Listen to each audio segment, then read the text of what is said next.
नमस्कार विद्यार्थी मित्रांनो, सर्व विद्यार्थ्यांना दसरा सणानिमित्त खूप खूप शुभेच्छा। तुम्हाला येणाऱ्या आगामी काळामध्ये शिक्षक होण्याची संपूर्ण प्रक्रिया कशी असते, कुठे आपण कमी पडतो। आता जस्ट पूजा करत असताना एका महिलेचा कॉल येतो, सर मला 15 तारखेला म्हणजे 15 ऑक्टोबरला क्लास सुरू करायचे। मग म्हटलं 15 ऑक्टोबर म्हणजे तुमच्याकडे एकच महिना आहे, 15 ऑक्टोबरला का क्लास करायचे तुम्हाला? ते म्हटले माझ्या मुलाची परीक्षा आहे, मुलगा नापास झाला तर। पण मित्रांनो थोडासा विचार करा, या परीक्षेसाठी जर बघितलं शिक्षक भरतीसाठी 85% महिला आहेत। 85% महिला जर विचारात घेतल्या तर जवळपास मेरिट सुद्धा कमी लागते। शिक्षक होण्यासाठी इतर परीक्षेच्या तुलनेमध्ये खूप सोपं आहे, हे बरं का लक्षात घ्या। एखाद्या परीक्षेला तलाठी भरती, आरोग्य भरती किंवा आता निघाली धर्मादाय केंद्र म्हणजे या परीक्षेसाठी एका जागेस 100 विद्यार्थी असतात। आपलं कॉम्पिटिशन फक्त एका जागेला 20 लोक आहेत मित्रांनो, लक्षात घ्या। म्हणजे 10,000 ही जागा आल्या, 10,000 15,000 20,000 जागा जर आल्या तर आपल्याला फक्त 10 विद्यार्थी एका जागेसाठी लढतायत।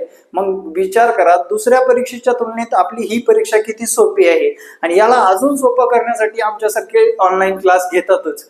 म्हणून विद्यार्थी मित्रांनो, कुठलीही अडचण असेल ती कायमस्वरूपी नाहीये। तुम्ही तुमच्या मुलाचं भविष्य जसं पाहता तसं तुमचं सुद्धा भविष्य पाहणं गरजेचं आहे। मुलाचं भविष्य सुधरेल हो, आज ना उद्या त्याने एखादी परीक्षा फेल झाला तर परत परीक्षा देता येईल, पण आपल्याला आलेली संधी आपल्या हातातून जायला नको, या कारणास्तव मोह आवरलाच नाही। म्हटलं विद्यार्थ्यांना आज दसऱ्यानिमित्त काहीतरी संकल्प करायला हवा आणि येणाऱ्या काळामध्ये पुढल्या दसऱ्यापर्यंत त्यांच्या हातामध्ये पोस्ट असावी। आता गृहिणी आहेत, नोकरी करतात, मुलं बाळ आहेत, कुटुंबाची जबाबदारी आहे, या लोकांनी कसा अभ्यास करावा, कशा पद्धतीने स्वतःला मॅनेज करावं दिवसभरामध्ये कधीही असू द्या। आता ही टीईटी एक्झाम असू द्या किंवा टीआयटी एक्झाम असू द्या, एक वर्ष द्या तुम्ही व्यवस्थितरित्या, लई नाही 2 तास रोज अभ्यास करून वर्ष द्या, 2 तास। आता परीक्षेच्या काळात 4-5 तास करावं लागेल, पण डेलीच्या रोटेशन मधून तुम्हाला 2 तास बाजूला काढून अभ्यास करणं गरजेचं आहे। आणि हा संकल्प तुम्ही आज या क्षणाला करणं गरजेचं आहे।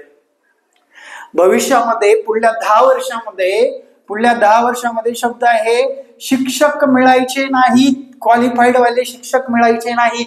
पुढल्या 10 वर्षामध्ये शासनाचे नवीन नवीन नियम येत आहेत, एनईपी जाहीर झालेला आहे, टीईटी शिक्षक होऊ शकणार आहेत, टीईटी पास असणारे लोकांना भविष्यात संधी मिळणार आहे।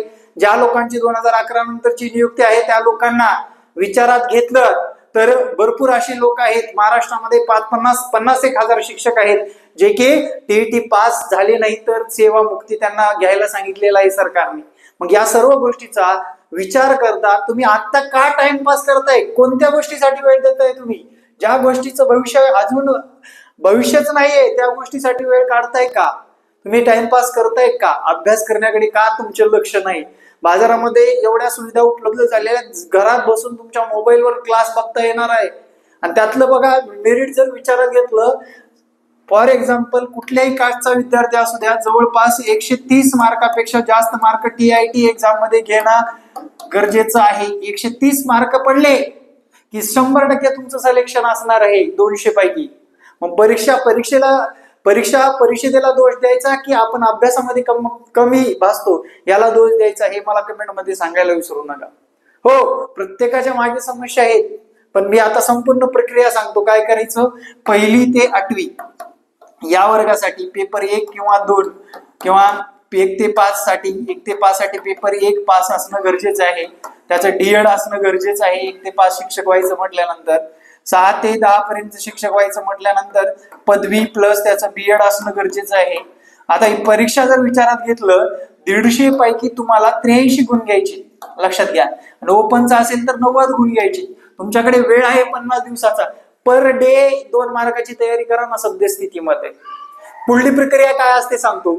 सर्वप्रथम तुम्ही टीईटी परीक्षा क्रॅक केली म्हणजे आपलं क्वालिफाय जास्त वर्गाला होणार आहे, क्वालिफाय ओके।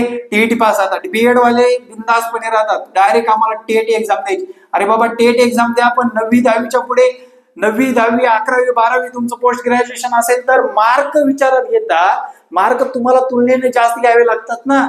त्यामुळे सीटीटी टीईटी सारख्या परीक्षा क्रॅक करणं आवश्यक आहे। या परीक्षेला तुम्हाला मार्क घेणं आवश्यक आहे, या परीक्षेमध्ये तुम्ही क्वालिफाय होणं आवश्यक आहे।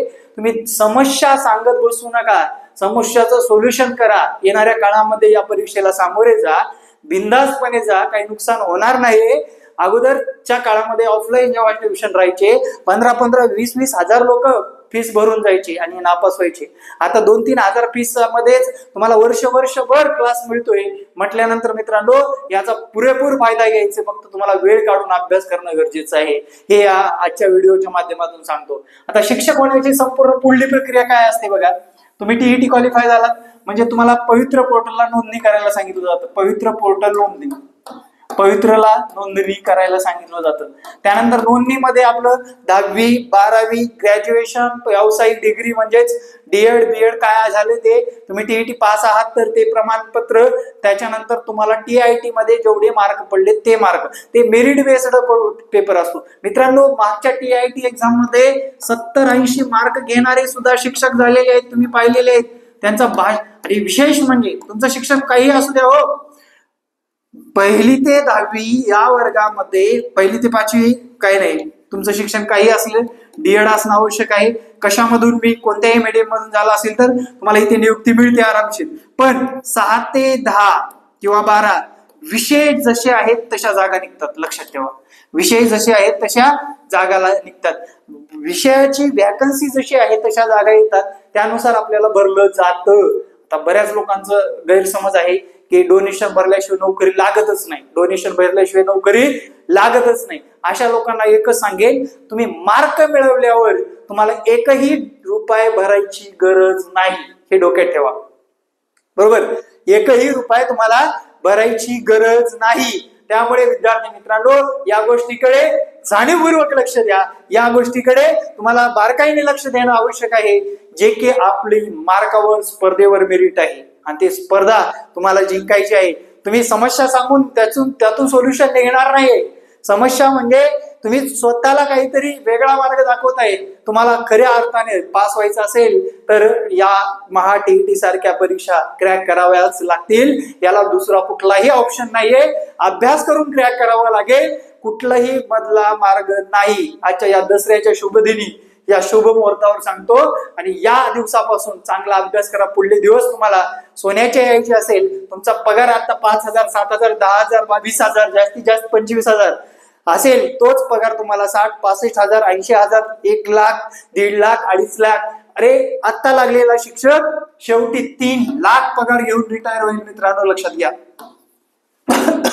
20 वर्ष 25 वर्ष 30 वर्ष ड्युटी केल्यानंतर 3 लाख रुपये रिटायरमेंट चा पगार असेल. लक्षात घ्या. त्यामुळे अभ्यास करणं आवश्यक आहे.